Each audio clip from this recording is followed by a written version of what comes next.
Greetings and blessings, dear friends in the Spirit 111. It's Eddie Luisi. How are you?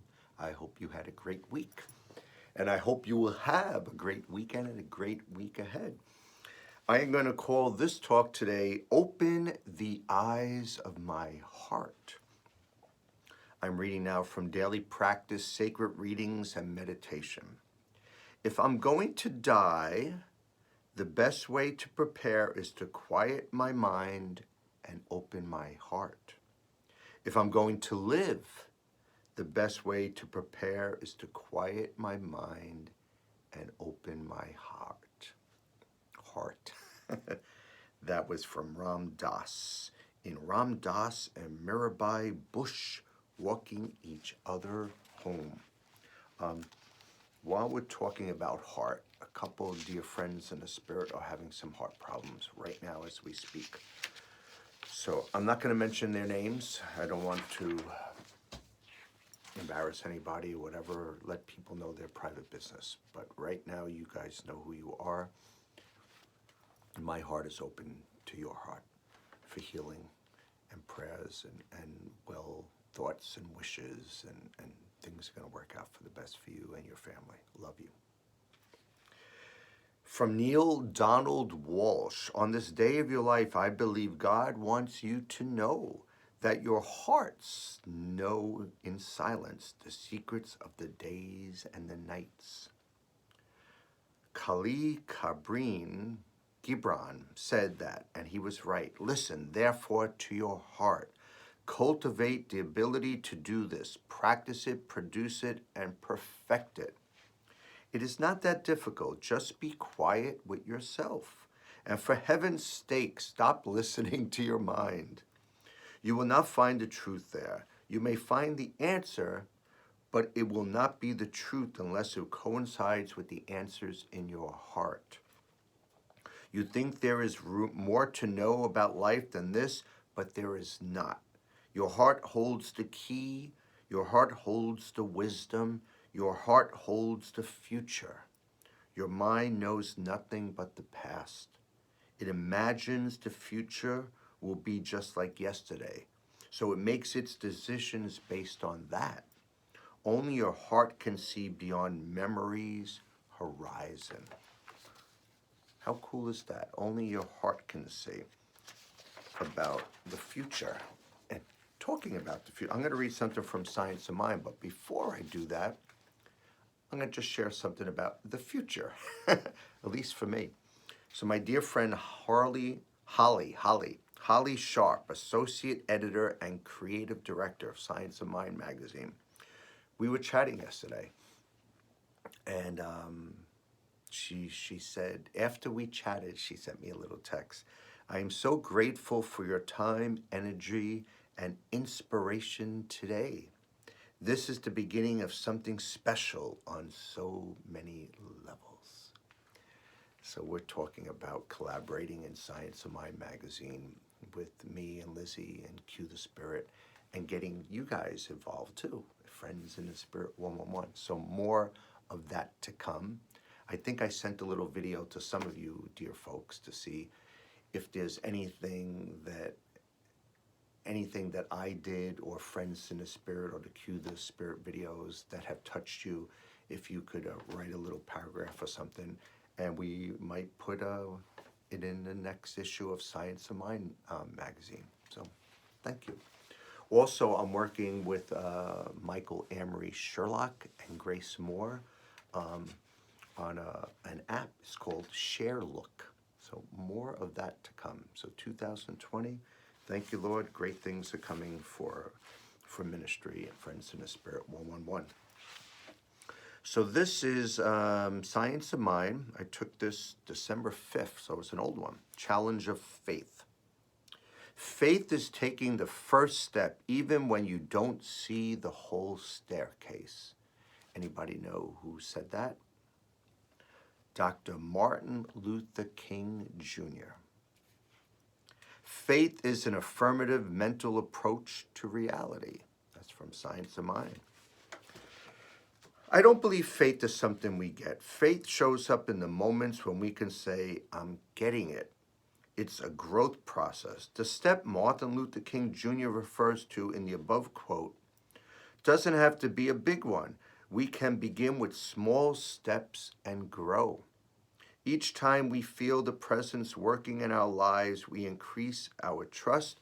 Before long, fear and doubt begin to melt away. I know sometimes life can be scary. We lose a loved one, a job, or a relationship, and we feel all alone.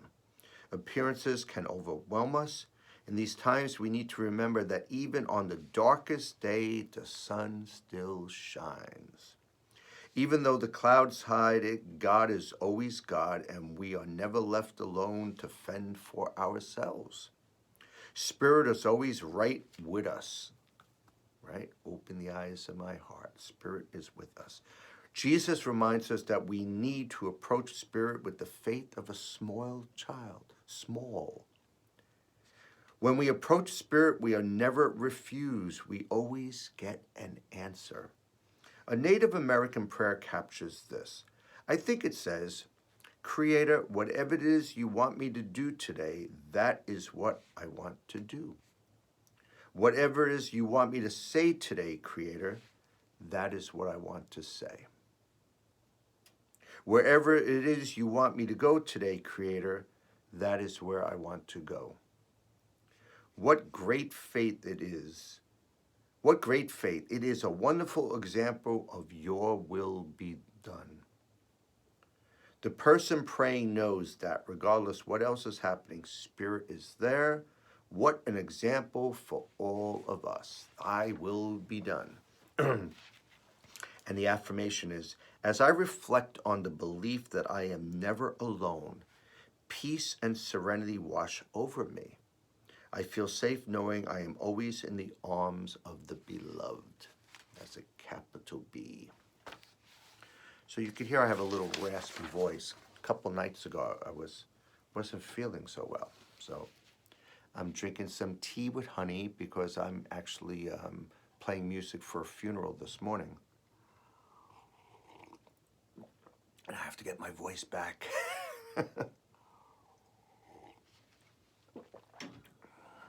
Patience. I am patient, kind, and loving. There are days when I pray for patience. I may be dealing with issues at work that are not going as I want. I may be helping to raise toddlers or teenagers, working as a caregiver, driving in heavy traffic, or coping with a trying colleague or classmate. I can see all these opportunities to apply patience. And I guess if you're not doing well, medically, financially, spiritually, emotionally, need patience. Go within your heart, right? Close your eyes, close your mind, get into your heart. Have some patience. And take care of yourself too, as much as you can, Try to eat right, try to sleep, exercise, try to meditate, try to slow down a little bit. Patience is similar to a magnet. It attracts like action.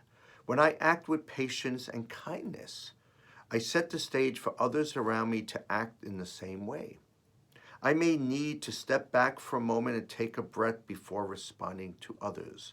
But as I do, I am able to act calmly. I'm able to speak from a place of understanding, remembering that my Christ nature guides me at all times. I recall the prayer of faith, and I affirm, I now am patient, kind, and loving too. And from John 13, verse 34, I give you a new commandment, that you love one another. And that was received from dailyword.com, Unity. Okay, so now this is an actual article from Unity. I don't always read articles, but I guess because we're in January, we're in 2020, not only a new year, but a new decade, I figured, this was pretty cool. Let me read this. Creative Adventure, The New Resolution by Reverend Diana Kennedy. Reverend Diana Kennedy is a Unity minister in the Kansas City, Missouri area who fosters a positive can-do attitude and encourages spiritual growth in herself and others through the power of creativity. Open the eyes of my heart of creativity too. I'm trying to piece this all together. To learn more about Diana, visit revdianakennedy.com. There's your plug. I used to cringe when making New Year's resolutions, remembering early attempts at goal setting that fell short. I often ended up feeling frustrated and disappointed with myself when my resolve faded and I slipped back into my old habits. Even worse, I gave up on myself and felt overwhelmed by thoughts like, I'm getting nowhere and I just can't do this. So before I continue reading, I go to a craniosacral chiropractor, Dr. Bernadette Dunn, right here in Stony Point, and she's fabulous. And her whole office, and it's just nice, quiet lighting and beautiful music playing and different spiritual things hanging and plants and it's really wonderful. And I came in to get my my adjustment, and she says, "Do you have a New Year's resolution?" I said, "No, I don't really do that." She goes, "Wow, because I just sense a different spirit, a different calmness in you." I said, "Whoa, pretty interesting." I think I was just tired. Something shifted for me 2 years ago when instead of setting myself up to fail again, I thought about different ways I could approach my goal setting by incorporating some spiritual teachings to support my growth. I started by uncovering negative beliefs that had been keeping me from reaching my weight and fitness goals. When beliefs like exercise is difficult came to mind, I transformed them into new beliefs, such as it's easy for me to find exercise that I enjoy and that I do regularly. Or I enjoy exercise that challenges my body. Adding short periods of daily meditation each day helped me stay centered and focused. I carved out longer times during the week for visualizing reaching my fitness goals. My aha moment came soon after that. I no longer saw my goals as problems that had to be solved, choosing instead to reframe the desired changes as creative adventures. Keeping resolutions sounded like work and deprivation. I'm having a rough one this morning. deprivation. Deprivation, I'm going to say. But having a creative adventure sounded fun and exciting. That simple step changed everything for me. Then she has this big headliner. A game changer, spiritual New Year's resolutions. Okay, that's pretty cool. The payoffs were immediate and starting. Instead of feeling apprehensive about the changes I wanted to make, I felt a growing sense of eagerness and confidence. As winter turned to spring, I began eating healthier, walked more in my neighborhood, and worked out at the gym, all in support of my goal of releasing extra weight. I also started clearing out my closets, cooking healthier foods, and making new friends in the spirit. It felt great to be making progress. Progress isn't always linear. Setbacks can be part of the process of making lasting, positive change. I give a motivational and inspirational type talks to students, and I talk about career paths. So the linear thing, she's talking about, changes and setbacks in life, but I talk about, career goals. I said, life isn't always linear unless you want to be, a doctor or an accountant or, you have a specific job and goal. But sometimes you can major and do different things, and it brings you into a lot of different opportunities. So whatever you're doing, it's fabulous. Keep on doing it. If you could do a little bit more to enhance yourself and others, great.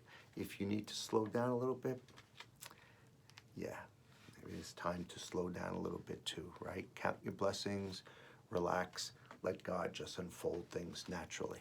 Don't push it. Don't push it. That's, quiet your mind, right? Your mind wants to go, go, go, go, go. And go into your heart, just slow down a little bit. Best of all, I use my creative passions to further my progress.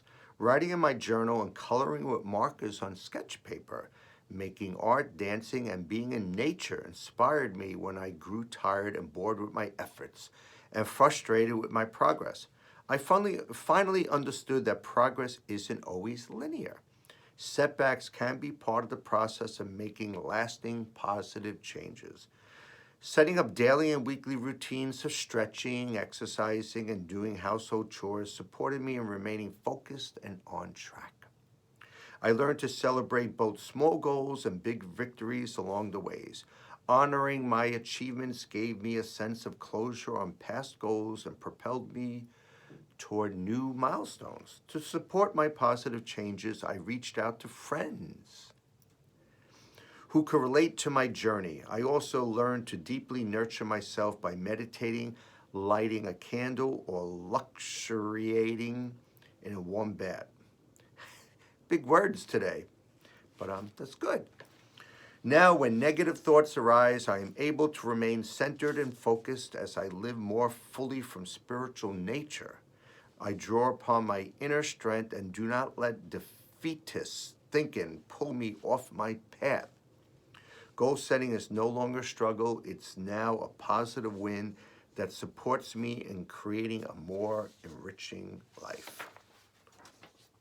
So last week, I guess my talk was about love, and I got a few replies, but this one's from a dear friend, Teresa Trella, and I wanted to just share it.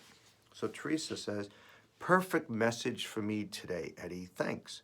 I can only love to the extent that I relax my grip and get out of the way and let God love me and through me. A major channel of that love is the communion with others. Then she has some biblical quotes from 1 John 4.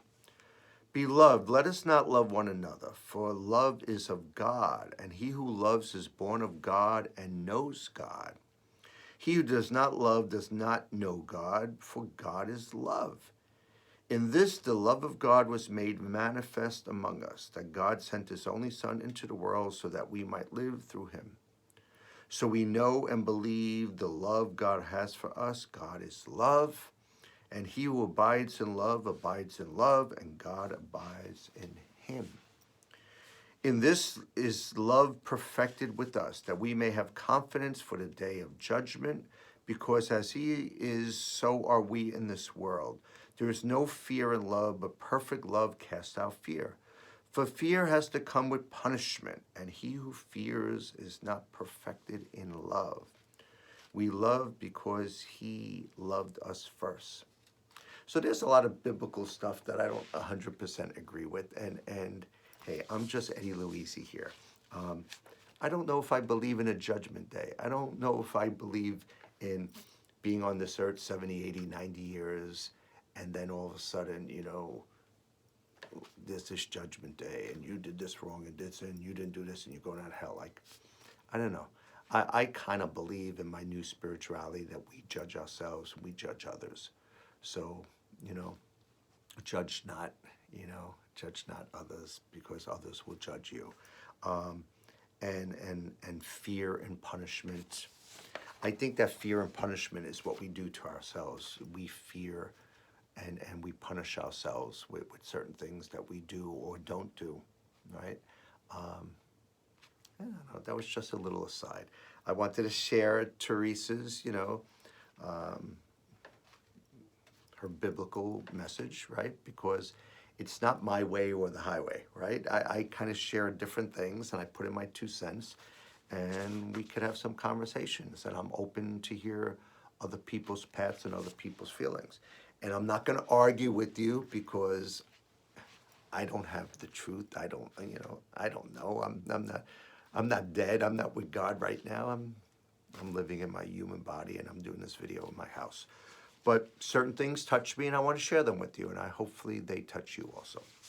The last thing I want to read, and you might have seen this if you were on my Facebook page, I was pleasantly surprised, very grateful and humbled that my dear friend Tony Rossi, the editor-in-chief of 3 Minutes a Day of the Christophers, when I opened up the book that I read every morning, January 16th, it was about me.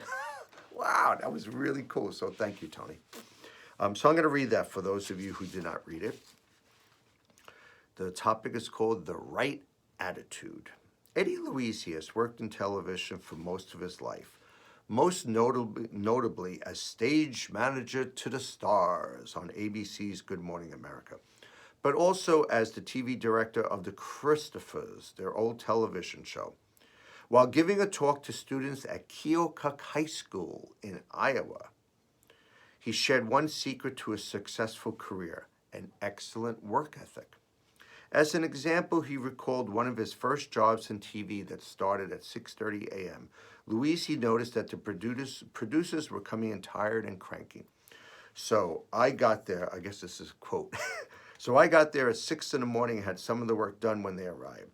His bosses noticed his commitment, positive attitude, and hard work. So when an opportunity for promotion came up, he got it. Louisi advised the students to approach their lives and careers in the same way. He said, "I've done the news, weather, sports, whatever they needed. I learned from every job, every experience, and I always treated everybody with kindness. Every person on earth should be treated with kindness." And from Colossians 3:23, whatever your task, put yourselves into it as done for the Lord. And the prayer is, Lord, instill me with initiative and a positive attitude. So just wanted to share that. So thank you again, Tony, for that. And so I called this Open the Eyes of My Heart because, like I said, a couple of dear friends are having heart issues. So I love you guys. Stay strong, stay in faith, stay well. There's a person who I was supposed to meet back in December. Tim Janis is a composer, songwriter. He's a TV, movie director. He's done PBS specials. And the movie he did was called Buttons with Dick Van Dyke, Angela Lansbury. And we had lunch a while ago, and then he was doing his annual Christmas concert at Radio City Musical, and he invited me. And he said, Paul Baluch, B-A-L-O-C-H-E. He's a Christian songwriter, and he wrote Open the Eyes of My Heart. And he wanted me to meet him because he was going to be one of the headliners in the concert. And I went to the sound check, and I sat in the audience, and there was a lot of cool people there, and Tori Kelly, Colby Collet, a few other people. But I just sat quietly, and Tim waved, but I never got to meet Paul. So Tim, if you see this, Paul, if you see this, I called the theme Open the Eyes of My Heart because that's your song. I do that at church, and there's two versions I do. One version is just kind of like, it's an electric guitar, but there's no amp, but I would do. Open the eyes of my heart, Lord. Open the eyes of my heart. I want to see you. I want to see you. And then the whole band would kick in. But then, if you're a musician, I could go from major to minor.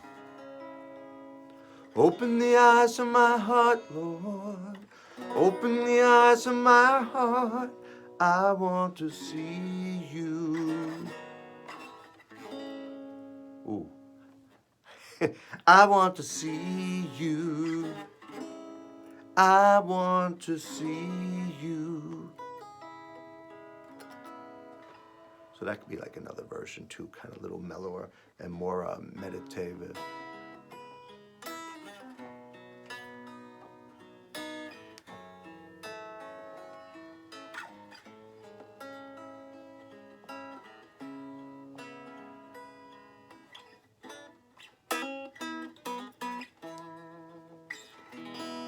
All right, that was ad lib. That was unpracticed ad lib. But I hope you guys have a wonderful week. wonderful weekend, a blessed weekend. Thank you for taking this time to listen to this weekly message. Don't forget to share your faith with family and friends. Please keep me, my family, my ministry, all our friends in the spirit, friends in the universe, in your prayers. And I will keep my mom, all you guys in my prayers too. Namaste. Blessings.